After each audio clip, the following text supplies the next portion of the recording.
Alors, mon texte dans la parole de Dieu ce matin est dans le dernier prophète de l'Ancien Testament, Malachie, au chapitre 3.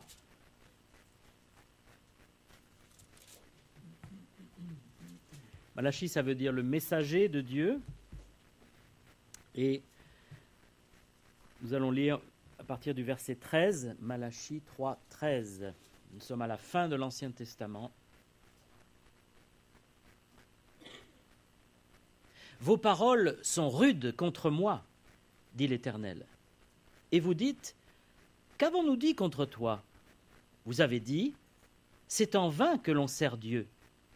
Qu'avons-nous gagné à observer ses préceptes et à marcher avec tristesse à cause de l'Éternel des armées? Maintenant, nous estimons heureux les hautains. Oui, les méchants prospèrent. Oui, ils tentent Dieu et ils s'échappent. Alors, ceux qui craignent l'Éternel se parlèrent l'un à l'autre. L'Éternel fut attentif et il écouta. Et un livre de souvenirs fut écrit devant lui pour ceux qui craignent l'Éternel et qui honorent son nom. Ils seront à moi, dit l'Éternel des armées. Ils m'appartiendront au jour que je prépare. J'aurai compassion d'eux, comme un homme a compassion de son fils qui le sert. Et vous verrez de nouveau la différence entre le juste et le méchant, entre celui qui sert Dieu et celui qui ne le sert pas. Et vous verrez de nouveau la différence. Ce message vient de Dieu lui-même, bien que ce soit Malachie qui l'ait prononcé. C'était un prophète, un serviteur de Dieu. Et la parole de Dieu, toute la Bible est utile pour nous aujourd'hui. Bien que ce soit un livre ancien, on l'a vu, on en a parlé mercredi, c'est un livre qui est toujours actuel. C'est le livre qui est toujours le plus imprimé, le plus diffusé, le plus lu, le plus traduit. Pourquoi ? Parce que c'est le livre de vie, c'est la parole de Dieu, c'est le livre de la sagesse, et c'est celui qui nous révèle les tenants, les aboutissants, nos origines, notre futur, et qui nous révèle aussi notre Créateur. On ne peut pas le voir avec nos yeux, mais on peut voir ses œuvres, sa création, et puis on peut avoir la Bible, sa parole. C'est ça qui est merveilleux. On ne se base pas sur des hallucinations, sur des visions, on se base sur la parole de Dieu. Et la première chose que l'on voit dans ce passage que j'ai lu, c'est que dans l'assemblée d'Israël, il y avait certains croyants, pratiquants, qui critiquaient Dieu entre eux. Ils disaient, mais ça ne sert à rien de servir Dieu, ça ne sert à rien d'aller au temple, ça ne sert à rien de faire des sacrifices. Regarde, les méchants, ils prospèrent et nous, on est là, on est croyants et on n'a que des problèmes. Et ils se parlaient comme ça entre eux et je pense qu'ils devaient même décourager d'autres qui avaient la foi en disant « Mais pourquoi tu t'embêtes à croire en Dieu? Regarde, c'est en vain que nous croyons en Dieu. » Et Dieu entend ce qu'ils disent et il envoie le prophète pour leur dire « Mais dis donc, vous avez des paroles dures. » Il dit « Mais non, pourquoi tu dis ça? Parce que je vous ai entendu dire que c'est en vain. » Vous savez, on ne peut rien cacher à Dieu. Hein. Et je suis certain que beaucoup d'entre nous, peut-être même tous, nous avons un jour pensé ces choses. Franchement, est-ce que ça vaut la peine d'être chrétien? Est-ce que ça vaut la peine? Et j'aimerais vraiment qu'on regarde que oui, bien sûr, parce que quand on fait le compte, c'est merveilleux, c'est une grâce fantastique de connaître le Seigneur. Mais encore faut-il que ce soit vraiment une connaissance personnelle de Dieu. Dieu n'est pas venu établir une religion, des rites, des cérémonies. Il est venu en personne. La Bible dit, la parole a été faite chair et elle est descendue, elle nous a apporté la grâce. Dieu n'est pas au ciel en disant, bon, je vous donne quelques indications, maintenant vous allez faire vos cérémonies, vos salam alek, hein. Vous allez répéter, vous allez faire des gestes et puis je serai content. Non, il n'aurait pas eu besoin de toute la Bible, hein, il aurait eu besoin de quelques pages et ça aurait suffi. Mais si Dieu s'est révélé, c'est qu'il est descendu lui-même. Il y a 2000 ans, il est né à Bethléem, il a vécu en Israël, il est mort sur la croix, il est ressuscité. Et il nous appelle tous les hommes sont appelés sur la terre à se repentir et à connaître le Dieu vivant.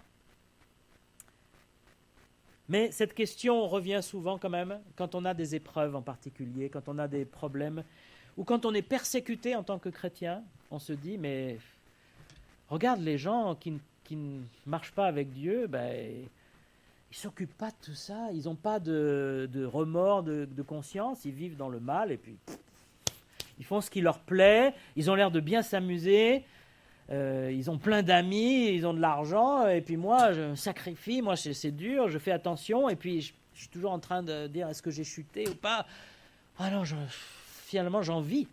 Vous savez, lorsque les Israélites étaient en Égypte, esclaves, ils ont été de plus en plus durement traités par les pharaons, parce que le pharaon était, on peut dire, antisémite déjà, et puis il n'aimait pas voir ce peuple devenir de plus en plus nombreux. Il s'est dit, c'est une menace pour notre intégrité égyptienne. Ça ne vous fait pas penser à quelque chose?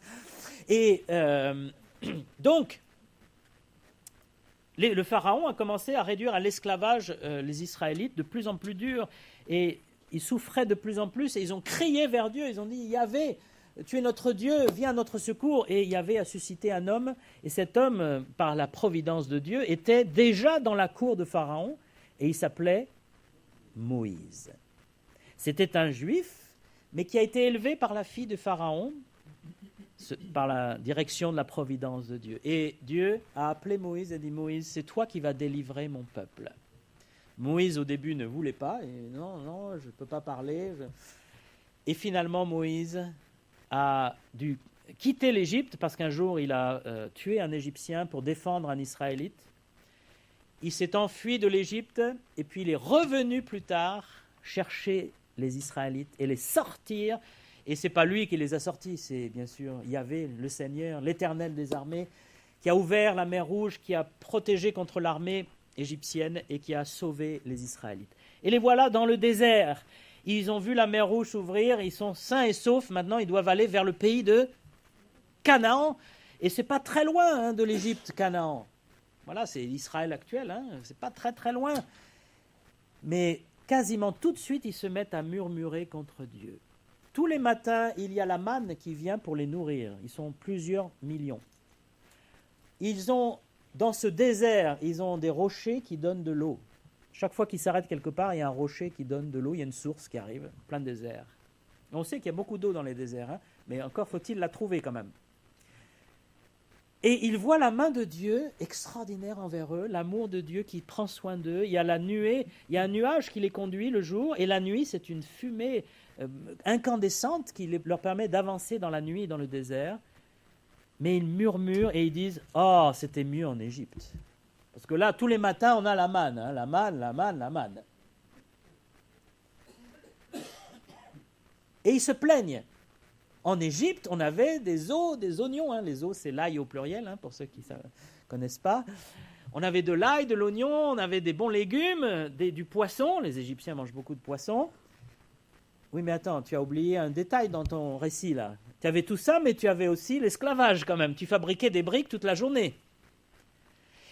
Et comme quoi nous sommes, parce qu'il ne s'agit pas d'accuser les Israélites, là. Nous sommes des gens ingrats, mais alors, qu'est-ce qu'on peut être ingrat? On peut être ingrat envers ses parents quand on est enfant. Nos parents qui souvent se sacrifient, font des efforts, ne sont occupés de nous, se sont levés toutes les nuits quand on était bébé. Et puis quand on arrive à 14 ans, on dit « Papa, maman, vous ne savez rien du tout, vous n'avez rien compris. J'en peux plus de votre fardeau, je suis un esclave à la maison, j'en peux plus, je veux me libérer. Je sais mieux que vous, à l'école j'ai appris plein de trucs, maintenant vous ne me la faites plus, moi je sais plus que vous, j'ai plus de connaissances. Allez, laissez-moi vivre ma vie. » Quelle ingratitude nous avons. Et puis on peut être ingrat envers notre pays même. Voilà, en France, vous êtes malade, vous allez chez le médecin, la plupart du temps, vous ne payez rien.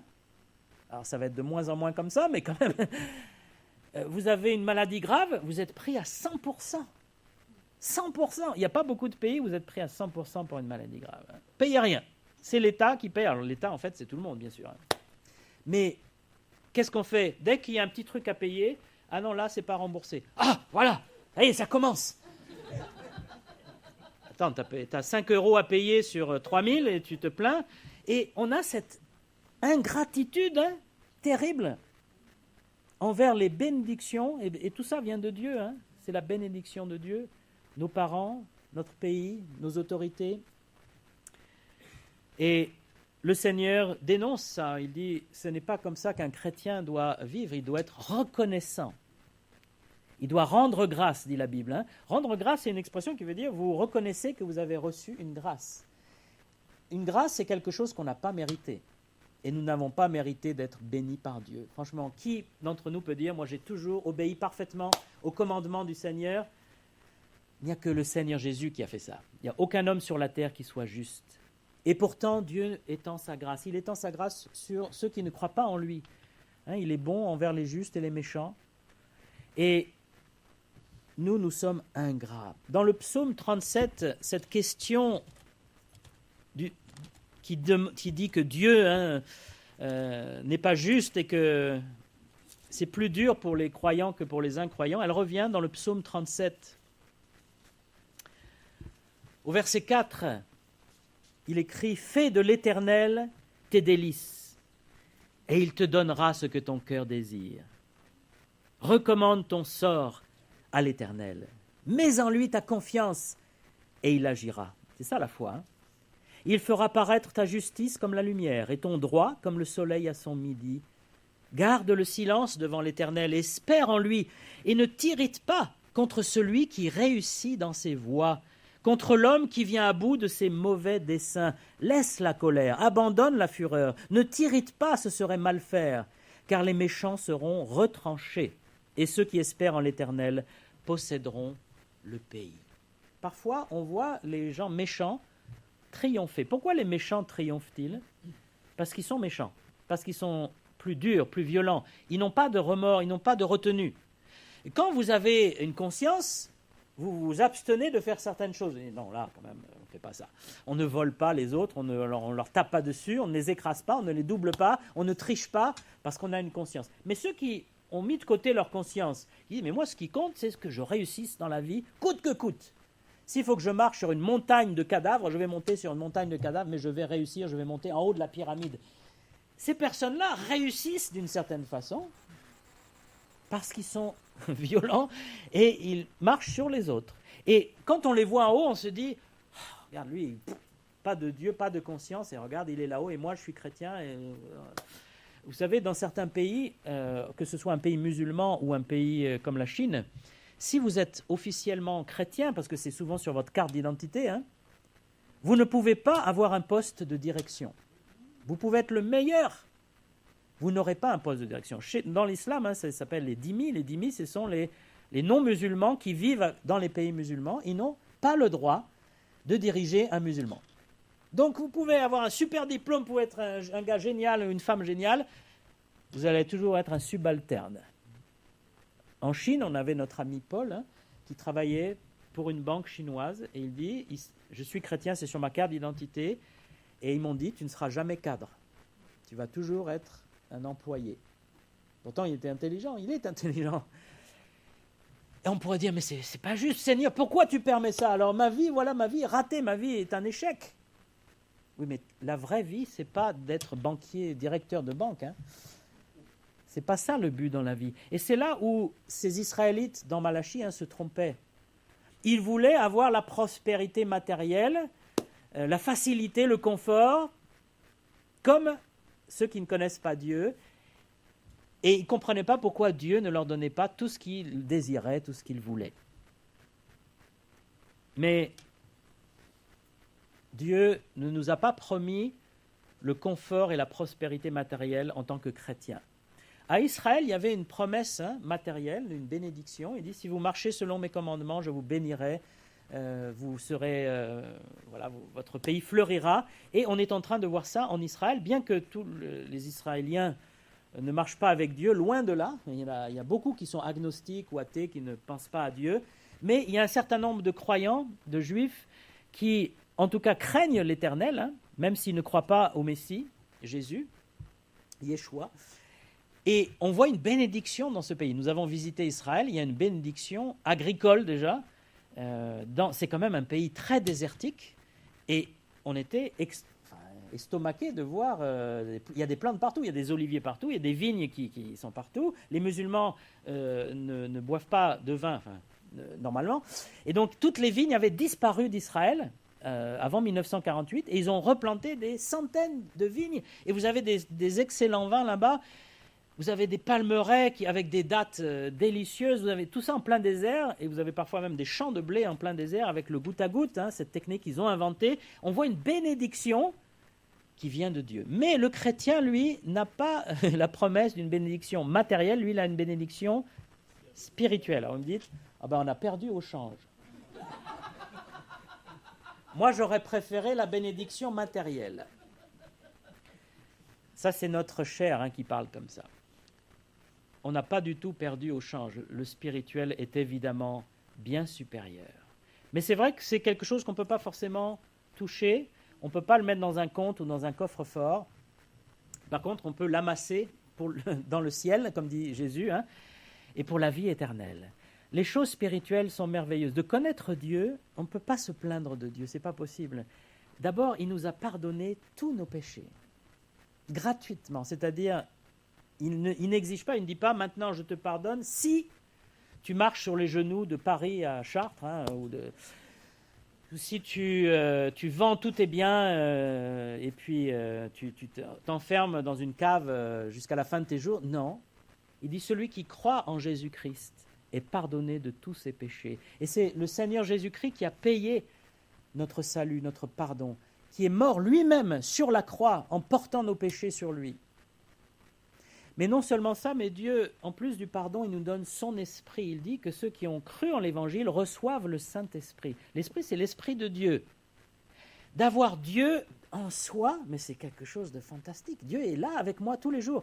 Il n'est pas à l'église. Je n'ai pas besoin d'aller à l'église pour voir Dieu, ou pour rencontrer Dieu. Non, il est avec moi tout le temps, dans mon cœur. Et lorsque j'ai un problème, lorsque j'ai des pensées de doute ou de souffrance, Dieu est là pour me consoler. Son esprit s'appelle aussi le consolateur. Dieu est là tout le temps. Il ne me lâche jamais. C'est merveilleux d'avoir le Seigneur. Et on ne peut jamais dire « Oh là là, c'est horrible d'être chrétien », parce que franchement, on a tellement de bénédictions. Quand on prie, on a des réponses à nos prières. Combien de réponses vous avez vues déjà à vos prières?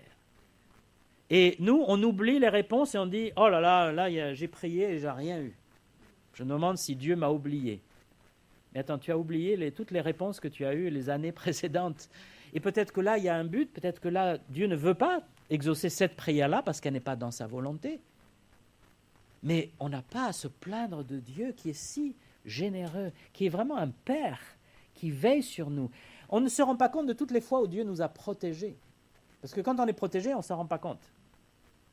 Quand vous attachez la ceinture à votre enfant dans la voiture, vous le mettez dans un siège spécial, etc., et puis que vous faites attention en conduisant, vous échappez à plein de dangers.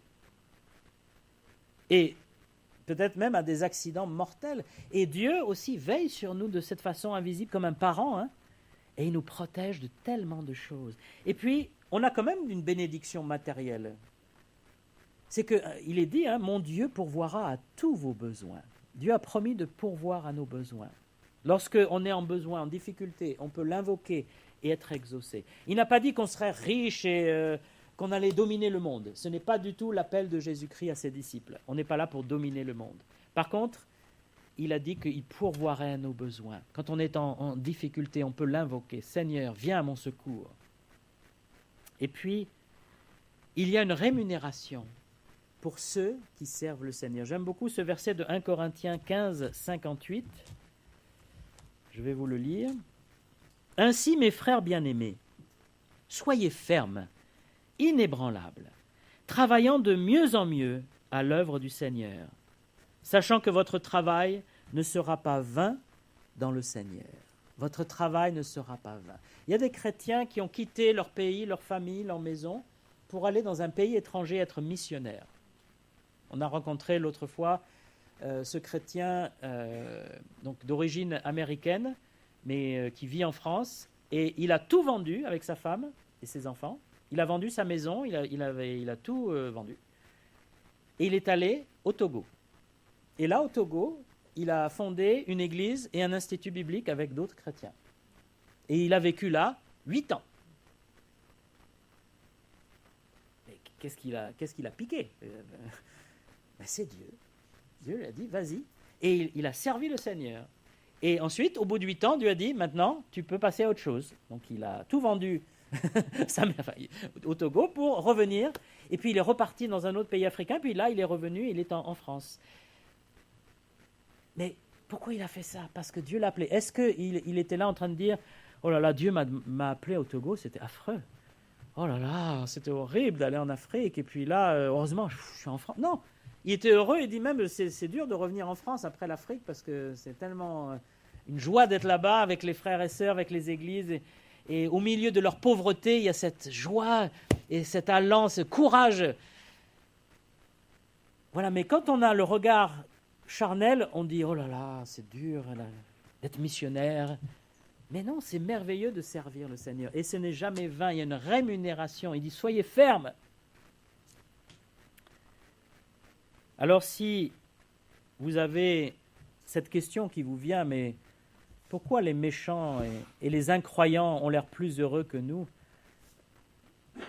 C'est peut-être qu'on ne regarde pas bien. Dans le psaume 73, c'est la même question qui revient, comme quoi la Bible parle beaucoup de cette question-là, que les croyants se posent. Psaume 73.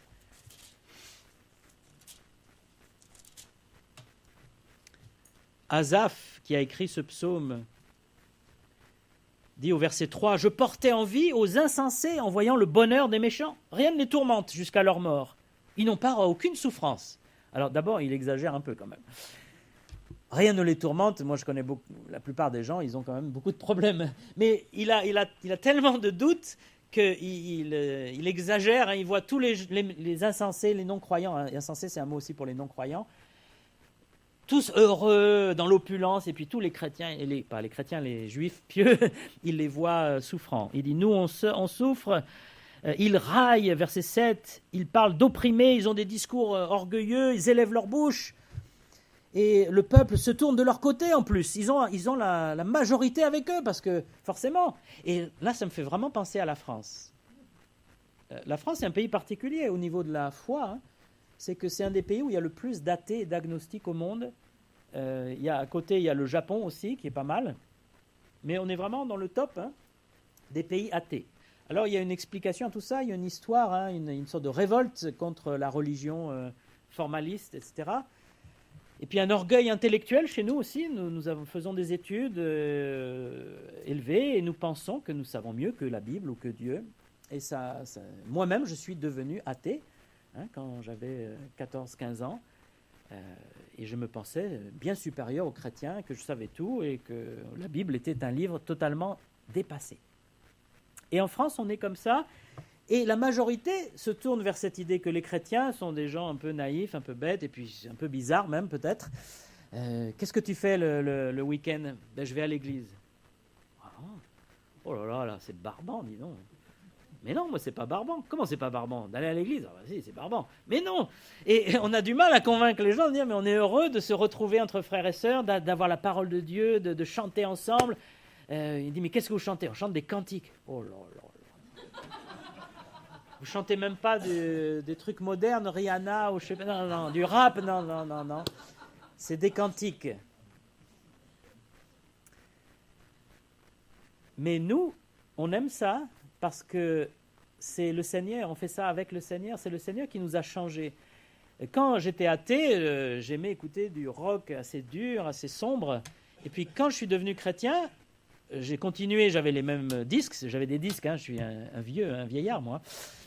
J'avais des vinyles, j'écoutais, et je disais, c'est triste. D'un seul coup, ça ne me plaisait plus. Je disais, mais qu'est-ce qu'il y a, cette musique, ça ne va pas. Alors j'ai dit, il faut que je trouve des choses plus gaies. Et puis finalement, c'est dans la musique chrétienne, parce ça parlait de Dieu, de la foi, du Seigneur. J'ai dit, mais c'est ça voilà. Alors j'écoute toutes sortes de musique, c'est pas la question, mais j'ai été vraiment transformé par le Seigneur. Et beaucoup ont du mal à comprendre ça.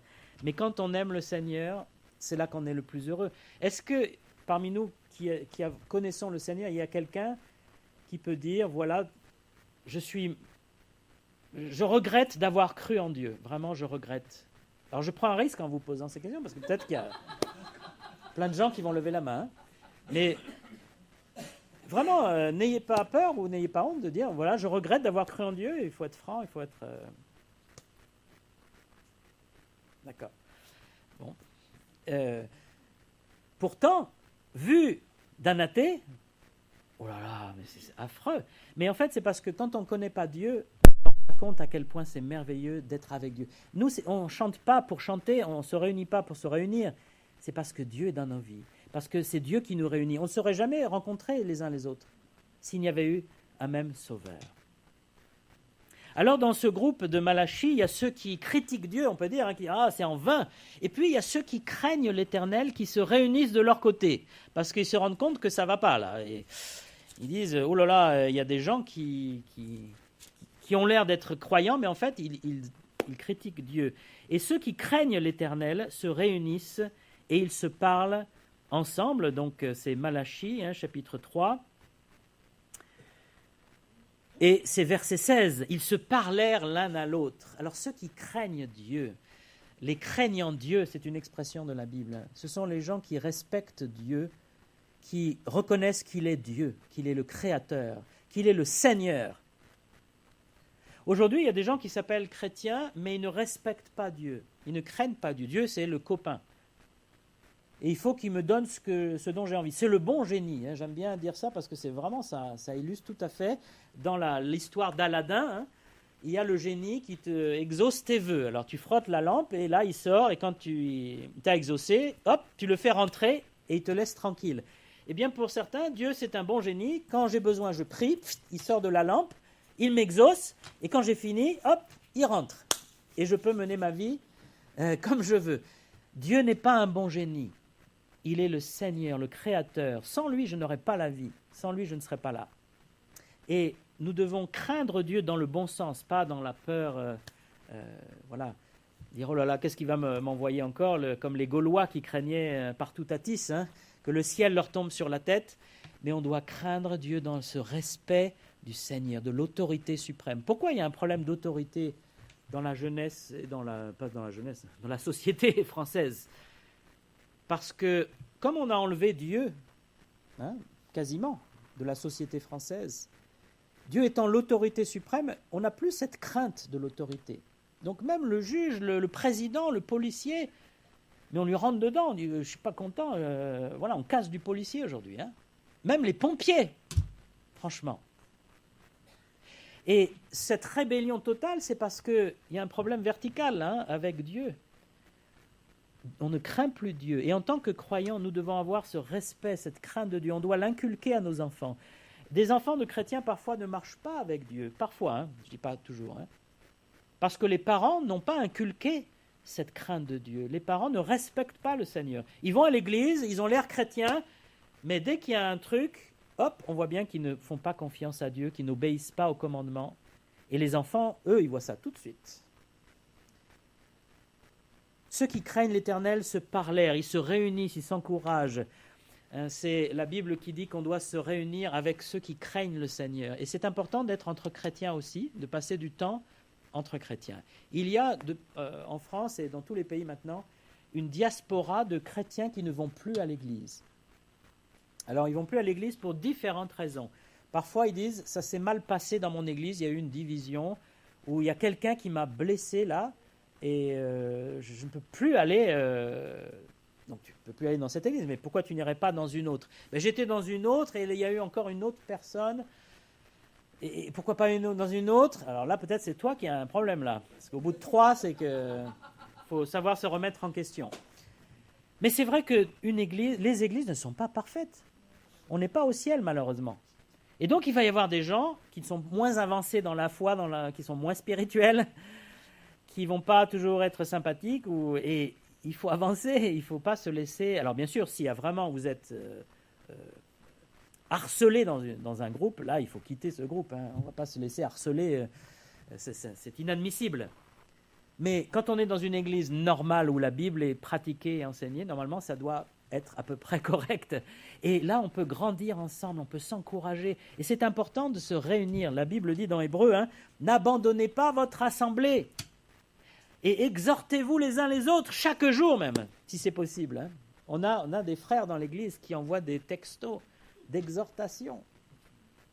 Et c'est bon ça, tous les jours vous avez un petit verset, hein. Et on peut lire la Bible, on doit lire la Bible, c'est bon de lire la Bible tous les jours, de lire quelque chose qui va nous... Et puis de se réunir, de faire les choses ensemble, c'est très important. Parce que plus le monde avance, plus on a besoin d'être entre ceux qui craignent l'Éternel, hein. Mais attention de ne pas devenir orgueilleux et de ne pas dire « je ne veux plus voir personne, je veux aller qu'à l'église », par exemple. Ça devient presque sectaire, hein. Jésus a dit « je vous envoie où ? Dans le monde ». Il dit « vous n'êtes pas du monde », c'est-à-dire vous n'avez pas le même esprit que ce monde, et je vais en parler maintenant, mais je vous envoie dans le monde. Et je vous sanctifie pendant que vous êtes dans le monde.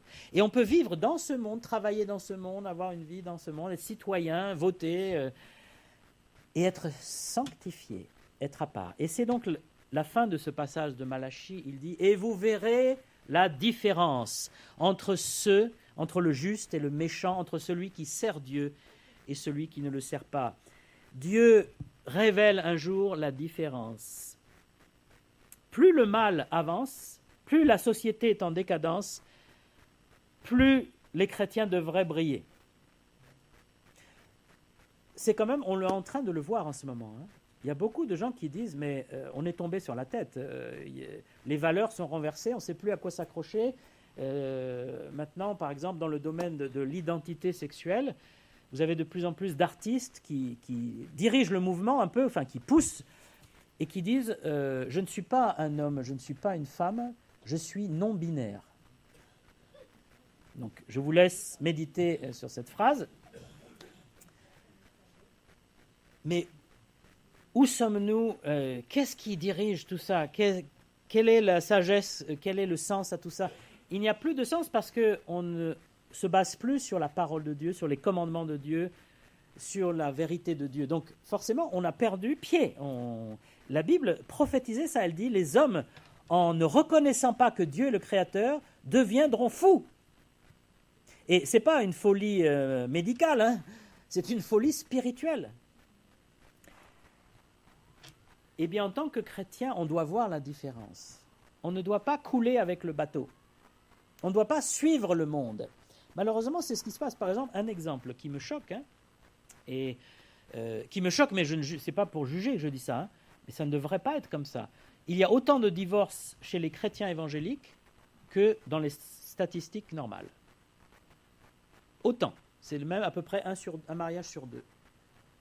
Je dis, mais qu'est-ce qui se passe? Un chrétien devrait rester attaché le plus longtemps possible, il devrait aimer son conjoint, il devrait pardonner, il devrait passer. Qu'est-ce qui s'est passé? C'est qu'on ne voit plus la différence. On ne voit plus la différence. Et c'est le moment vraiment, aujourd'hui, là, dans notre monde, dans notre époque du 21e siècle, là, de montrer la différence. Le Seigneur nous appelle à montrer la différence. Apocalypse 22, 11, qui parle de la fin du temps qui précède le retour de Christ.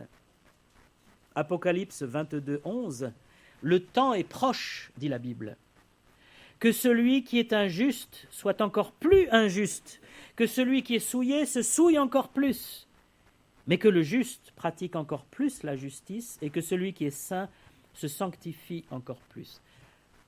Ne vous méprenez pas, cette parole de Dieu ne dit pas qu'il encourage à aller de plus en plus dans le mal. Ce n'est pas un encouragement, mais c'est un jugement. Si quelqu'un choisit de s'écarter de Dieu, il choisit une pente qui descend. Et vous pouvez dire, mais j'ai des freins, je maîtrise, je vis dans certains péchés, dans certaines addictions, mais je maîtrise, j'ai mon frein, regarde, tu vois, hop, je m'arrête quand je veux. Je bois avec les copains, je bois le vendredi, le samedi, le dimanche soir, mais je m'arrête quand je veux. Je fume un petit joint de temps en temps, mais je m'arrête quand je veux. Je suis un peu dans la pornographie, mais bon, c'est pas grave, hein, je m'arrête quand je veux. Le jour où je serai marié, je ferai attention. Hein. Sauf que tu ne te rends pas compte que cette pente, il y a un moment, tes freins, ils lâchent. Hein. Rapidement. Et tu freines et tu descends. Tu descends. C'est la pente du péché, hein, de l'iniquité. Et Dieu, c'est pour ça qu'il dit que celui qui se souille va se souiller encore plus. Tu ne t'arrêtes plus. Moi, c'est une des choses qui m'a amené à Dieu quand même. C'est que je voyais que le mal en moi augmentait. Que les addictions devenaient de plus en plus... J'étais de plus en plus esclave. Moi qui pensais être libre et heureux parce que j'étais athée, en fait, j'étais de plus en plus malheureux et esclave. Et quand j'ai entendu la bonne nouvelle de Jésus-Christ, j'ai dit, est-ce que c'est lui qui pourrait me délivrer ? Et il m'a délivré quand j'ai mis ma confiance en lui. Et c'est le message que nous devons porter, mais pas seulement porter avec la bouche, avec notre vie. Est-ce qu'on voit qu'on est délivré ? Est-ce que les gens peuvent voir que nous sommes des nouvelles personnes ? Il dit, si quelqu'un est en Christ, il est une nouvelle création. Toutes choses sont devenues nouvelles. Est-ce que ça se voit ? Est-ce qu'on peut voir la différence ? Alors, voir la différence, ce n'est pas simplement qu'on a une cravate, n'est-ce pas ? Et puis qu'on fronce les sourcils quand il y a quelque chose de honteux. On dit, oh là là, c'est pas bien. Alors, ce n'est pas cette différence-là, ça c'est le pharisaïsme, ça s'appelle. C'est-à-dire, c'est ce jugement sur les autres, cet orgueil religieux qui fait qu'on dit, nous, les chrétiens, nous sommes des purs et tous les autres sont des impurs. Voilà. Israël est tombé dans ce piège, malheureusement, puisqu'il méprisait les Samaritains, il méprisait les non-juifs, et Jésus est venu rétablir les choses. Jésus a dit, vous avez l'apparence magnifique, vous êtes religieux, vous donnez la dîme, vous jeûnez, vous faites des prières en public, comme ça, mais à l'intérieur, c'est plein de méchanceté, de saleté. Et quand il a montré certains, quand il est allé vers la Samaritaine, il a amené cette Samaritaine au salut, alors qu'elle vivait en concubinage. Il aurait pu dire, tu es une femme impure, une Samaritaine en plus. Le Seigneur Jésus est allé vers elle, parce qu'on voit bien dans le passage de Jean chapitre 4 qu'il a fait exprès de l'attendre près du puits, parce qu'il savait qu'elle venait à cette heure-là. Et il a parlé avec elle, et sa vie a été changée à cette femme. Ne devenons pas des pharisiens. Par contre, on doit voir la différence. Il y a des chrétiens qui sont des chrétiens caméléons et des chrétiens pieuvres. Pourquoi ? Parce qu'ils arrivent à se fondre dans le décor. On ne voit pas du tout qu'ils sont chrétiens. Et on ne sait même pas qu'ils sont chrétiens, ils n'en parlent jamais. Ils ne donnent aucun signe de leur foi. Ils sont des chrétiens secrets. Il y a un beau message du pasteur Somerville, les chrétiens secrets. Et il dit, y a-t-il des chrétiens secrets ? Et sa réponse, je vous la donne, non. Un vrai chrétien n'est jamais en secret. Un vrai chrétien, il témoigne par sa vie, par ses paroles. Mais il y a des chrétiens caméléons. Les caméléons ont une faculté extraordinaire quand même. Vous le posez sur une branche et vous ne le voyez plus. Les pieuvres aussi, vous avez vu des images peut-être de ces pieuvres extraordinaires. Elles disparaissent, elles se rendent invisibles tellement elles se fondent. Mais le chrétien, ça doit être l'inverse. On doit être visible. Alors, comment est-on visible ? Il y a 1 Pierre, chapitre 3, qui nous donne des éléments. Première épître de Pierre. Et je vous invite, chez vous, plus tard, à lire l'épître de Pierre, ou même ce chapitre 3. Parce que Pierre nous dit comment vivre une vie chrétienne dans un monde non chrétien, non croyant. Il commence au chapitre 3 à dire « Femme, que chacune soit soumise à son mari ». Alors, c'est un thème qui dérange beaucoup de gens.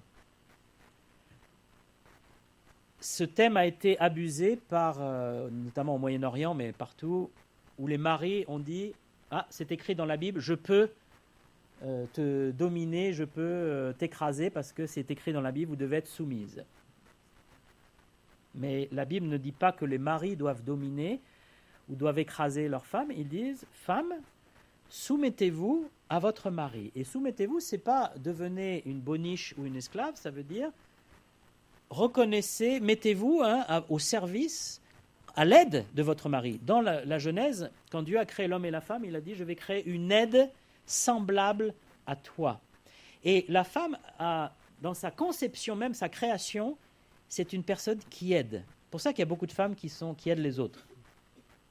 Elles ont plus ce cœur d'aider les autres. Mais dans la famille, c'est important que la femme soit un soutien pour son mari. Et si la femme devient le chef de famille, ça cause des problèmes. Parce que ce n'est pas l'ordre que Dieu a mis.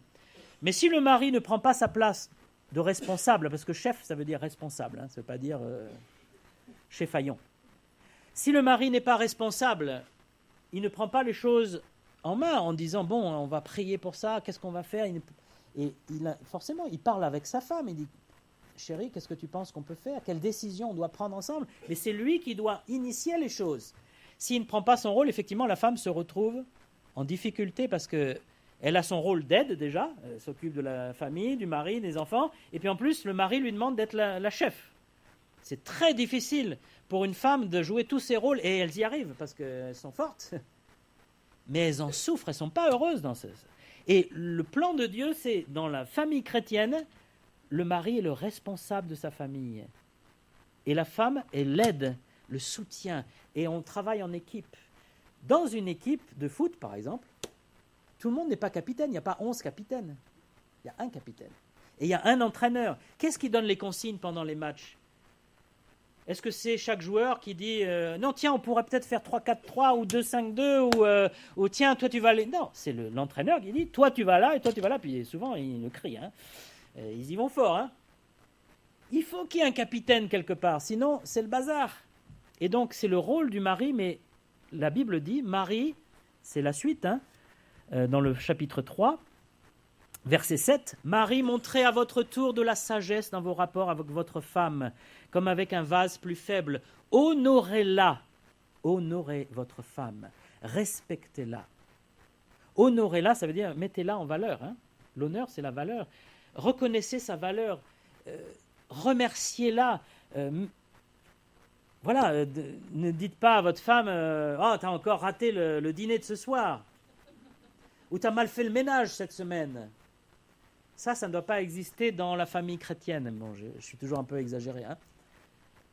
Mais dans la famille chrétienne, le mari doit honorer son épouse, dire merci de m'avoir aidé, merci d'avoir fait ceci ou cela. C'est très important ce rôle, cette équipe. Voilà. Et si c'est juste le mari qui commande et qui est dans le canapé avec la télécommande, et c'est la femme qui fait tout le reste, ce n'est pas ce que Dieu dit dans la Bible. Voilà. Le mari doit aider et doit être actif dans son foyer, parce qu'il est le responsable. C'est lui qui sera jugé à la fin. Et puis, Pierre continue un peu plus, et il dit « Ne rendez pas le mal pour le mal », verset 9, « l'injure pour l'injure. Bénissez au contraire, car c'est à cela que vous avez été appelés. » Alors là, dans le monde, ça va vite. Hein. Quelqu'un me fait un coup bas, espèce de... Bon, ça va vite, et puis on a envie de se venger. Il y a de plus en plus de gens frustrés dans ce monde, hein, et à la moindre frustration, ils explosent, ils deviennent violents, ils frappent, ils se fâchent. Le chrétien doit être l'inverse, il doit être quelqu'un qui bénit les autres. On parlait l'autre jour de ça, de cette personne, on me donnait un exemple, en voiture, chaque fois que quelqu'un critiquait la personne qui conduisait, ou l'insultait, ou klaxonnait, ou la personne ouvrait la fenêtre et disait « Oui, je vous aime aussi ». Alors c'est une façon humoristique hein, de calmer la tension, mais on peut dire « Oui, Dieu vous bénit ». Mais vraiment, on peut le dire sincèrement et prier pour ces personnes, dire « Seigneur, voilà, je veux prier, même pour les gens désagréables, parce qu'ils ont besoin, ils ne connaissent pas la vraie vie, ils ne connaissent pas la joie du Seigneur. » Et puis, il dit aussi avec les paroles, hein, d'avoir des paroles qui bénissent les autres, des paroles qui disent du bien.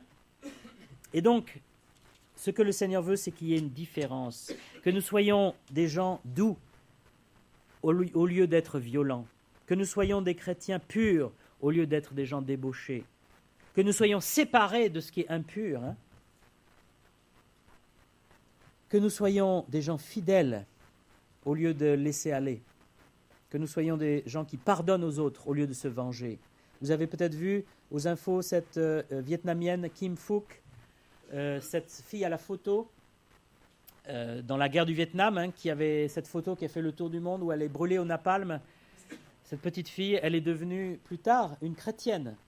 Elle souffre encore hein, de ces brûlures. Parce qu'en plus, quand elle a été brûlée par le napalm, des photographes ou des journalistes, je pense, l'ont pris en charge et elle dit j'ai chaud parce qu'elle a été brûlée et ils lui ont jeté de l'eau. Et l'eau a étalé le napalm. Donc elle a souffert encore plus. Et elle a eu des opérations terribles. Mais elle dit, je n'ai plus de haine, je n'ai plus d'amertume, contre les soldats, contre les Américains, contre les pilotes qui ont lancé ces bombes quand même, hein, au napalm, parce que le Seigneur m'a pardonné. Et aujourd'hui, elle prône la paix, hein, elle dit la guerre n'est pas la solution, et elle témoigne de Jésus-Christ. Alors dans les infos, ils coupent toujours les phrases, parce que ce n'est pas politiquement correct, mais n'empêche, elle a pu parler de Dieu, elle a pu dire, voilà, c'est grâce à Dieu que j'en suis là, et que je peux bénir les autres au lieu d'être dans la haine et la vengeance.